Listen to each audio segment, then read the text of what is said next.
Today was kind of crazy. After church, I got outside and I had a lot of stuff going on, and I was waiting for a gentleman, but he wasn't coming out fast enough for me. And I look over to my left, and there is this lady sitting in a assisted walking device. You know, those ones you can push and sit down onto, and then get up and push again, I guess, if it's really difficult to go far, or maybe if you have a minor injury, this will assist you. Anyhow, she's sitting in her thing, and I know pretty much everybody's face from church. So I didn't recognize her and assumed she was coming into the next service, which started in about a half an hour.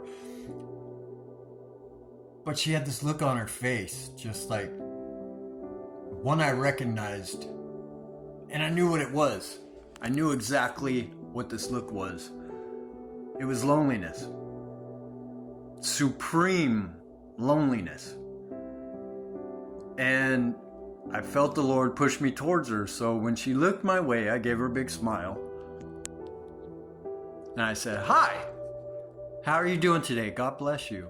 And she said, "Hi, this is my first time to this church." I said, "Is that right? What's your name?" She said, "Shelly." And then she started into a story about all these things that were going on in her life and how it had been so long since she'd been to a church and she was looking for a new church. And the church I go to really isn't my church, but I said, this is a great church. See, I don't belong to any church. I go to all churches any church I want to go to, I go to. But this church I do go to every Sunday. I take the guys from Casa. So anyway, I told her this is a great church. Very great church in Ventura. And I bet she would love it here.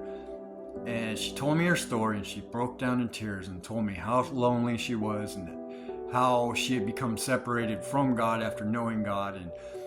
And the Spirit came upon her, and she started telling me all sorts of stuff that probably you wouldn't really tell anybody else. But being me, being a guy from prison, being a guy who was one of the most top-rated sinners in the United States,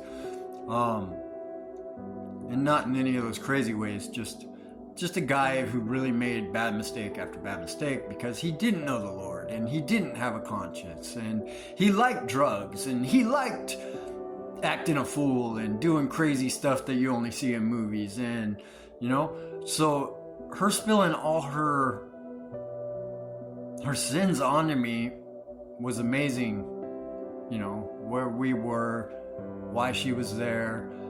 And when she got done and was telling me in tears about her loneliness, the only thing I could say was, "Can I give you a hug?" And she said yes. And I embraced her and I held her.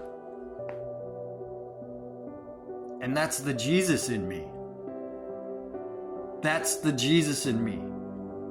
And I brought over a friend, and we talked with her for a little bit longer, and we sent her off into the church in a far better attitude and probably comfort level than she felt while she was sitting out there just looking at the doors, wondering, what am I going to find in there?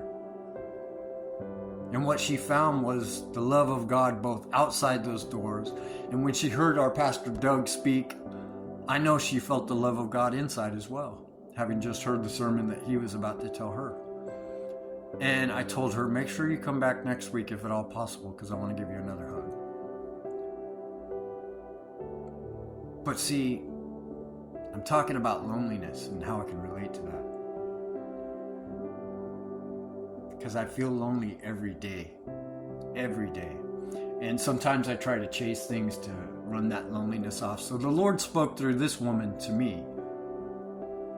And he examined me through this woman in my own loneliness. And after that whole exchange, it just gave me tremendous hope and security in just what's going on in my life. I mean, I'm not everybody's cup of tea, but this is what I know. At the right time, the Lord is going to fill me with someone who fills that loneliness spot. And it's not just going to be a temporary Band-Aid for the loneliness. It's going to be the final deal. And I'm excited now about getting rejected a billion times on the way there.